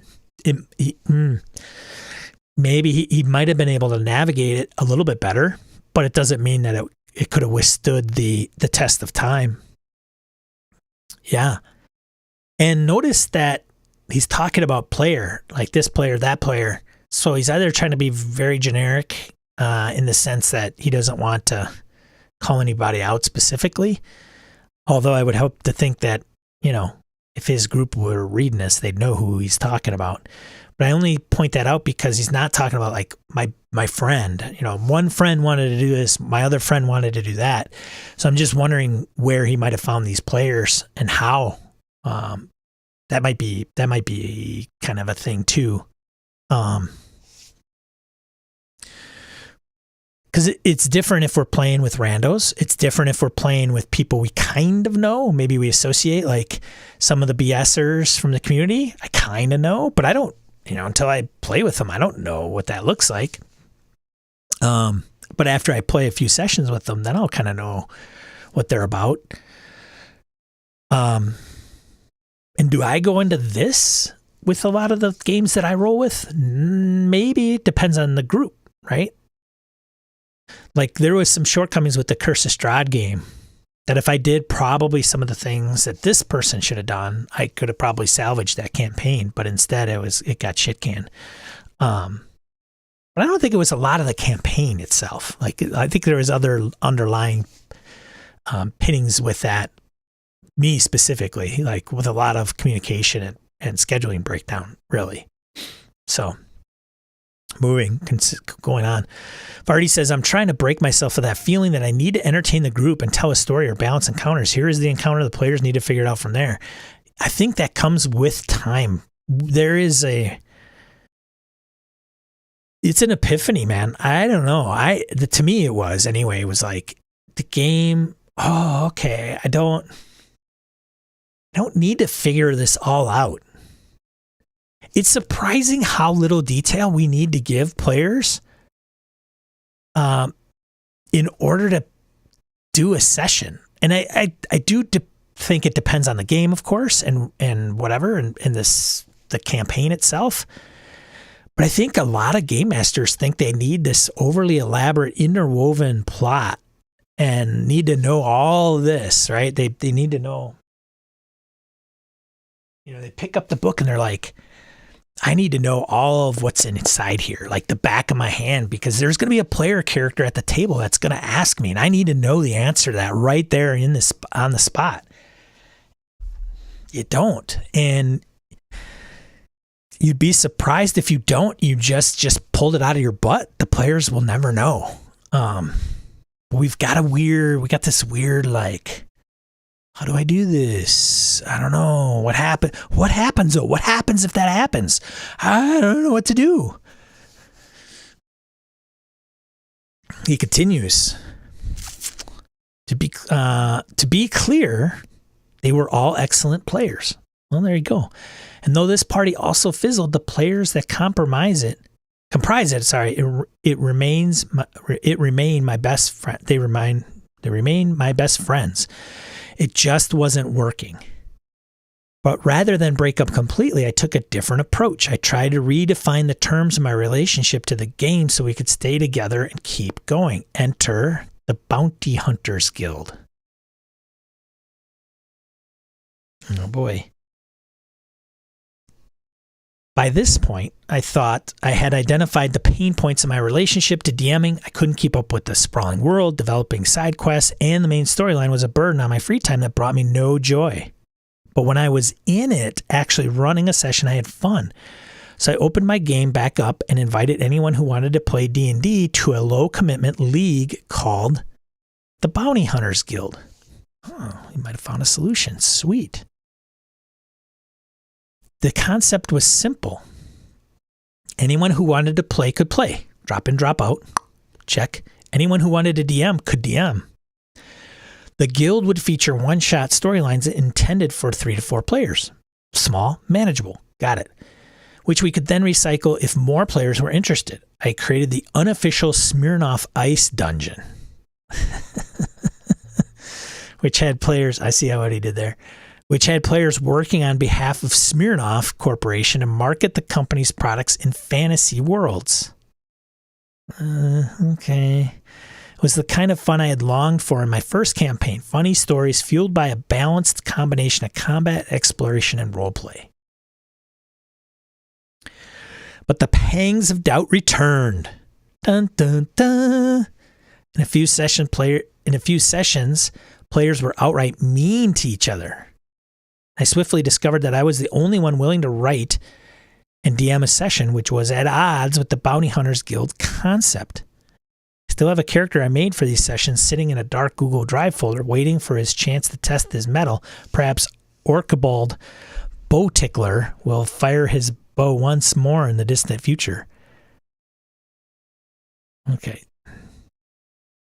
The Bounty Hunters Guild fizzled because it relied too heavily on me to deliver, and it was around this time that I started to notice my anxiety kicking in. I was beginning to grasp and define my mental health struggles, many of which were ignited by the need to act as a people pleaser. During this third and penultimate iteration of my DMing career, I had an epiphany. Here we go. I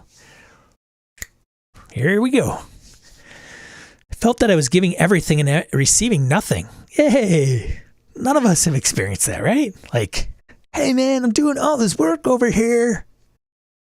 Maybe that's a bit severe. My players thanked me for my hard work after every session, and a few of them remained highly invested in their characters and stories, which was a fun hobby outside of playing and planning.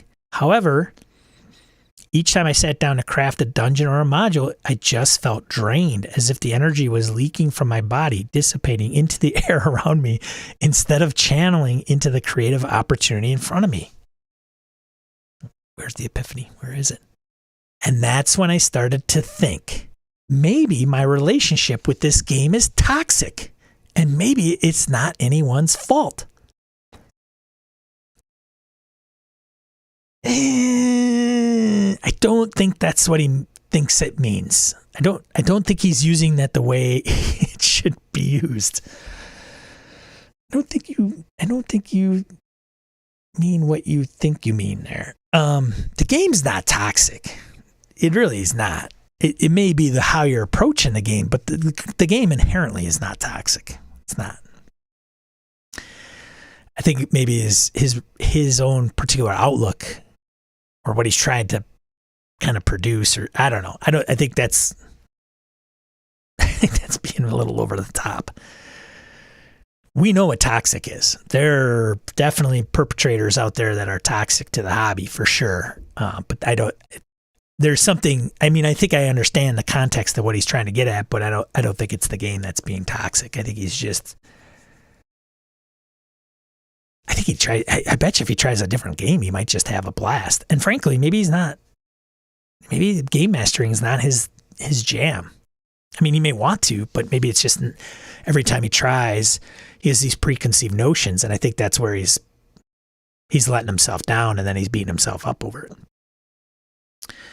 I finally had the tools to understand my relationship with D&D, and I came to the realization that I didn't have a healthy connection to it. The game I thought would give me a creative outlet and an easy way to spend time with my friends instead consumed my free time and stoked my anxiety.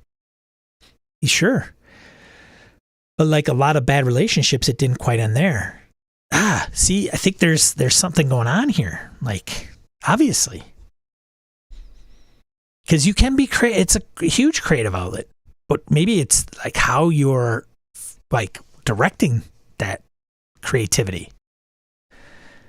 Maybe you need to write a book. Like, I think there's people that maybe they're game masters and they have these ideas, but they take them to the table, but they don't mesh with RPGs. Like, it's not a role-playing game then. Maybe they just need to write on short stories or novels. Maybe they need to write an adventure and put it out for other people to play. Maybe they don't run it. I don't know. Continues. My last-ditch effort was a from-scratch campaign based on the Ravnica story my friend runs. I invited 2 players from the previous campaigns, still not giving up on those guys, and 2 rookie friends who had expressed interest in the game. I wonder why they've expressed interest. He must be talking fondly. For a while, it was all hunky-dory. We had great sessions filled with laughs and hilarious moments. I had learned more about constructing a narrative, and my players were at least tangentially interested in the story. So why then was I so burnt out and upset whenever I had to plan a session? I had what I thought I'd wanted all along. Great players who agreed on the level of story and commitment they wanted, frequent enough sessions to keep everyone interested, modules full of fun, funny moments, and meaningful interactions. After 4 attempts at DMing, all resulting in the same burnt-out frustration, I at last turned the lens on myself. I finally looked inward and asked, what isn't working for me? pretty much everything, it turns out. Poor guy. I eagerly took up D&D thinking it would be the perfect target for my creative energy. I thought I could just tell stories I wanted to tell and enjoy them with my friends. But I forced the image of what I thought I wanted onto a game that begged for more malleability, more randomness, and tangents. When all was said and done, I had an honest conversation with myself. This isn't what I want. This isn't sustainable. One long, tearful message later, I announced to my final group of players that I wasn't stepping away. That I was stepping away. This time I didn't lace the message with maybes or empty promises. No more. No more, I'll review this when I'm ready, or I might DM again soon, or I will continue the Bounty Hunters Guild. I needed to quit. So I did. That sucks. Since then, I've leaned into playing D&D as a character and let go of the urge to DM. Look at that. Enjoy the game. I won't say I'll never do it again, but it won't be for a long while. I channeled the energy and I thought was such a perfect fit for D&D, and instead turned it toward the page and writing stories I would have otherwise told through the game. Hey, I didn't read this article before this, by the way. I fleshed out my Jimothy Sparkle Sprinkle character and wrote him a more complex history with massive help from my own DM than I could have ever imagined during one session. See, he can do probably what he enjoys as a player. Like, he'd be an awesome player, right? I'm going to write a three-page backstory. Okay. Get the DM to, have him make up some NPCs and bring up some interesting backstories for them. Like, he'd probably be like, all right. And he would love it. He could be like a support, like an assistant to the DM. Assistant DM. No, you're assistant to the DM. It took 3.5 failed campaigns and a boatload of self-exploration, but I finally understand what it takes to break off a relationship that isn't working. After I looked inward and acknowledged my feelings about running a game, I learned to let go and find a way of playing that allows me to truly enjoy the pleasures of D&D has to offer and have fun, which is, of course, the point. And who knows, in the future I may return to DM to the DM circle, refreshed and ready to start anew, but for now, I'm content to move on. I hope my experiences might benefit other relatively new players, avoid some of these pitfalls, or more generally, serve as a reminder to cut yourself some slack, follow your instincts, and if doing something makes you unhappy, find a way to change it for the better, even if that means you have to let a large part of it go.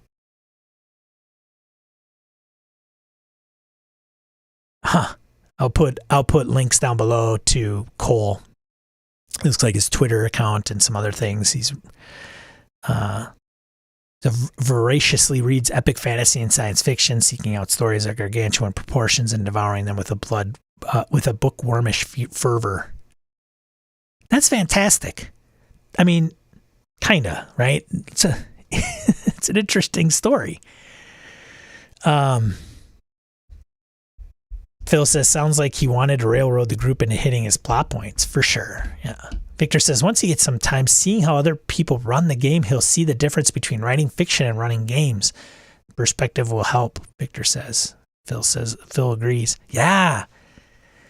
Well, and not only that, I mean, I don't know how old Cole is. I'm not sure if age really factors into it, but as time goes on, we all become a little wiser. And the reason old people get wiser, it's because they've lived through so many different experiences. So hopefully, going even to Victor's point, old Cole will be able to see other things and frankly, maybe experience other games that would just be as interesting, and he could maybe game master, or you're right, learn from how other people approach certain things, or let go of things.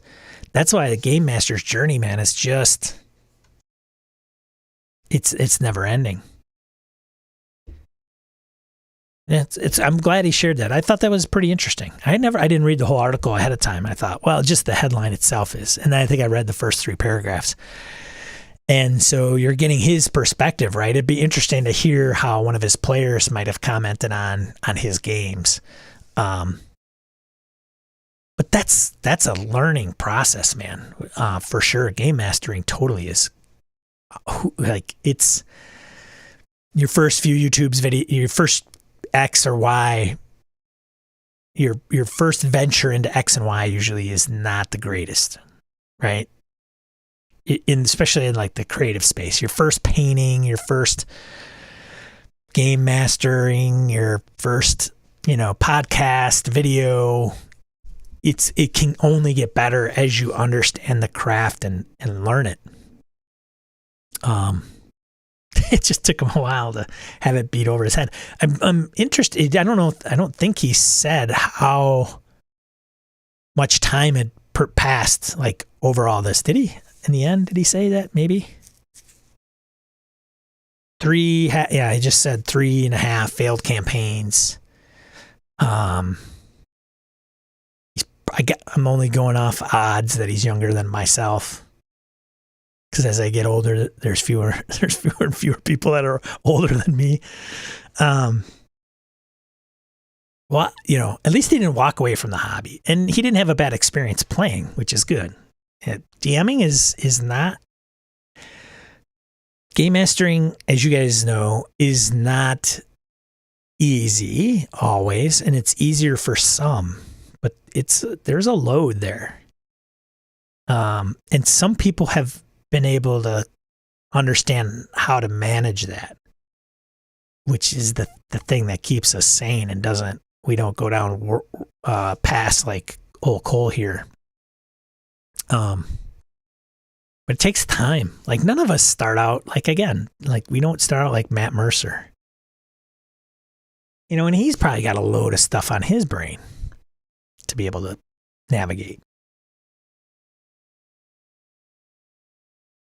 Oh, somebody might be awake. What time is it? 10 o'clock. It's been 2 hours. I have a small project to do. I'm sure somebody's wanting to see if I've started that yet. But yeah, I thought that was now looking back, it's a pretty decent article, and I'm glad he shared it. There's probably a lot of people that have experienced that and just not understood how to articulate it, or they haven't self-reflected, which I give them a lot of credit with that space. Hello, Tam. Morning. So I gotta probably wrap it up here, take the dogs out and get the project done. But I think we've all been here to some degree, and reflected on some of these pitfalls that old Cole ran into. And some of us might still be going through them. It's a challenge. Like, telling you, it's changing a game can help too. Changing a group can help. Different players, different styles, a lot of things. Anxiety is a natural feeling as a GM, for sure.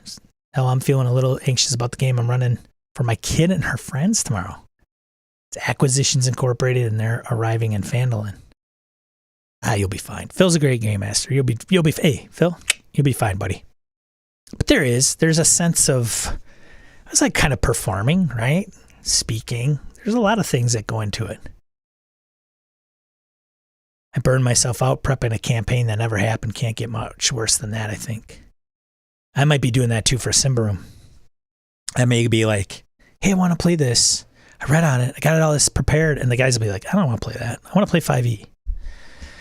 I can still play 5e Simbarum, but I don't have the 5e. And I don't want to translate or modify or everything. So convert is the word I'm looking for. We'll see. I want the village to come alive, especially because it'll be their base for the foreseeable future. Yeah, I know. Yeah. Vanillid's great. It's a great first starter set. I mean, it's one of the best out there, I think. A lot of people have claimed. So, and I've ran it before and enjoyed it. A lot of little questy things. Yeah, go over there and see if you can retrieve this. Okay. Get some XP. Come back. Take on the red cloaks. Yeah. Anyways, so with that, I think I'm going to cut it a little shorter today. Thanks for tuning in. Really appreciate it. Good to see you all. Let's see. Announcements, nothing really. Comes my buddy JJ Jumbo. So yeah.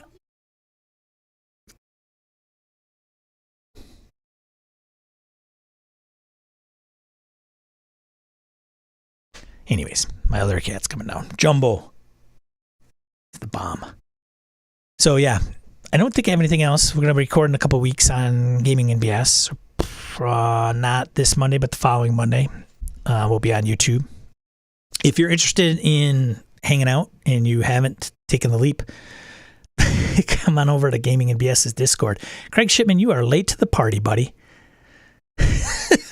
Gonna wrap it up. You have to hit rewind, Sonny. But yeah, play some games. I think it's going to be like 60 degrees here in Madison, Wisconsin, which is like an all-time, well, it's the warmest day of the year to date. So I might get outside a little bit. But otherwise, be a happy. Yeah, man, I'm wrapping up, dude. I start at 8 p.m. Central Time, or 8 a.m. Central Time, man. I got stuff to do, Craig. I got games to prep for. I got books to read. I can't even believe you're here, as busy as you are. This guy running probably like 3 actual plays, doing an interview podcast, playing Malafox. That's crazy. It's just nuts, that guy. Craig Shipman, thank you for even being here. Really. But otherwise, be a positive force in the tabletop RPG hobby. Do some gaming. Make sure you're in a good place. Just for you. And hopefully I'll see you next week at 8 a.m. Central Time right here on How to RPG. Talk to you later.